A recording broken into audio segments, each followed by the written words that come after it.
starting with market changes and signals, and then leading into how we adapt and understand the customer obsession, how that drives our revenue. If you could maybe start us out by how do we stay ahead?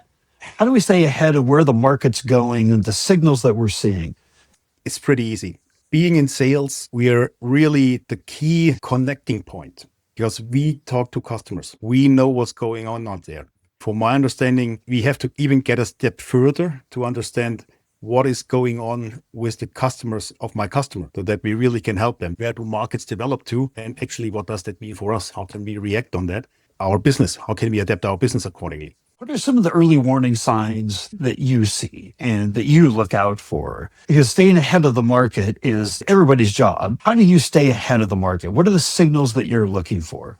If you see revenue declining already, it's too late. No, not too late. You're in a very advanced step of decline.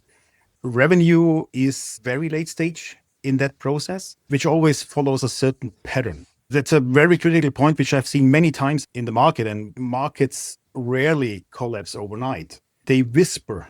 They really whisper before they scream. And you need to have your ears at that point. You need to know your customers, customers, and see what's happening there. And then you can react. How do you tie, going back to the title of our conversation here, the revenue logic of customer obsession? Because there's always so many variables that impact revenue. It's not one thing, but how do you tie the one thing of customer obsession into growing revenue?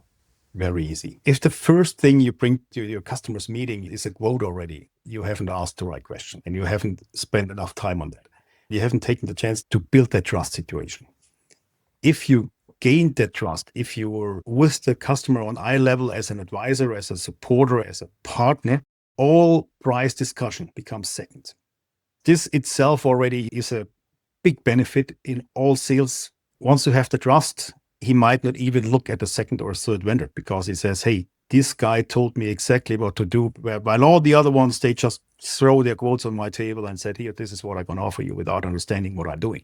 This is what really makes sustainable growth. And this is why customers stick to a brand, stick to even a salesperson. For all the C-suite executives that are going to be consuming this podcast, if there was one thing that you wanted them to take away from our conversation, what would that be?